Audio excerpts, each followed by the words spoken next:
I have an article in this book as well, and in it I talk about the strategies we should use to help us all around the world to, get closer to abolishing this abomination that is surrogate motherhood. So we need to talk about it wherever we can. When we hear people say, oh, isn't it lovely, and this man and that man, and especially we often hear it from gay men, oh, isn't it nice that these gay men now have a baby? No, it's not nice at all. They exploited two women to get this baby, in which they have a bit of their genes. The rest comes from the egg donor, not certainly, as we know, men only can produce sperm, no egg cells. So the rest of the genome in this baby is from the egg producer. But it's basically the birth mother who nurtures it in her body, makes it grow from her bones and from her blood. And if she's lucky, there's a baby at the end of 9 months, and then this baby is taken out from her body, often with via cesarean, and is given away to people that the baby does not know and has never asked to be a takeaway baby. So we need to enter into conversations when people just, without thinking, just that, oh, it's so lovely, it's so nice.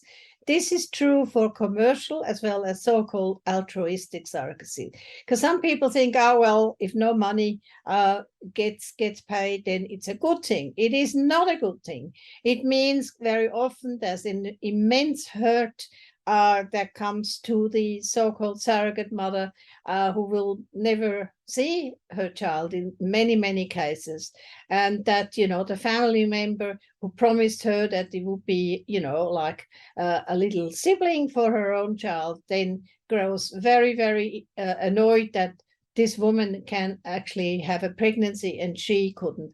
And we've had some cases that have been written about in another book called Broken Bonds, where it's very, very clear how much hurt can actually happen in a case of so-called altruistic surrogacy, which is said to be you're doing it for love, not for money.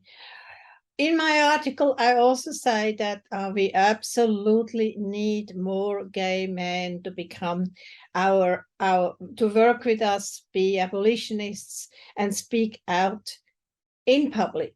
We all know gay men who are critical of surrogacy, but they don't really like to speak out. We need more than Gary Powell, who also has an essay towards the abolition of surrogate motherhood. He's in England and he is fantastic, but we need more than a single man who speaks out publicly and has got the courage to do so.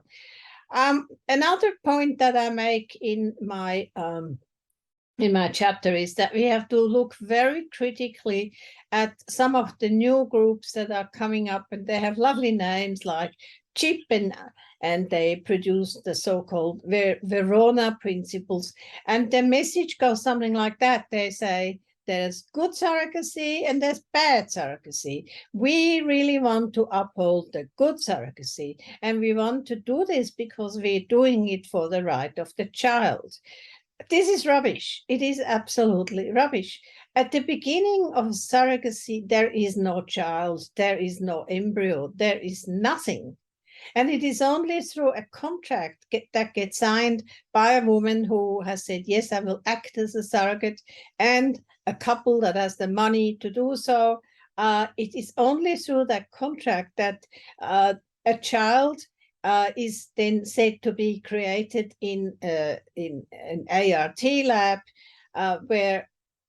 and that is entirely artificial. So there is no child at the beginning. This embryo is then inserted into the womb of the mother, who carries it to term and gives birth to it.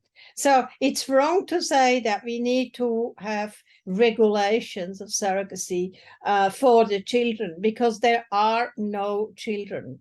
If we abolished surrogacy everywhere in the world today, yes, there would be about a few hundred children that are not yet born even, that are still in pregnant women. And yes, one would have to decide what happens to them in terms of who their parents are legally, etc. But then it would be finished. There would not be any new so-called surrogate children, which is also a horrible misnomer to talk of surrogate children. They are real children, and they are born of real women.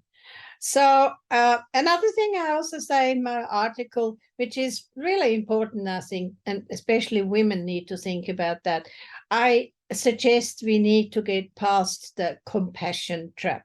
And the compassion trap is, as we all know, as women, we have to be nice and kind and lovely and say yes to everybody, especially to men, and put ourselves always last.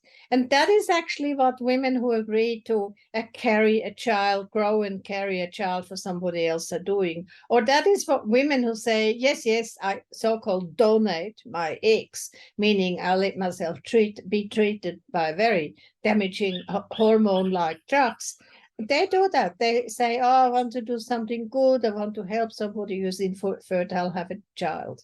And that may well sound good, but it's to the detriment of their own lives. And as women, we need to reflect on this. Why is it always that we do this, we put ourselves last? And of course, we know why, because we're socialized into this since we have been little girls. Little girls get patted on the head and said how lovely they are when they're nice, kind, and don't talk back.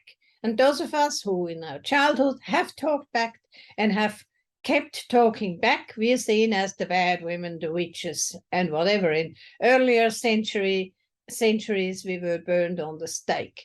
And these days, we are just trying to be shut up and invisibilized. So this is an important discussion to have amongst women, including those of us who call ourselves feminists. So to conclude this little talk, please get yourself a copy of Towards the Abolition of Surrogate Motherhood. I'll show it again here. It already exists in French, and it will be shortly out in Italian. So thank you for listening to me.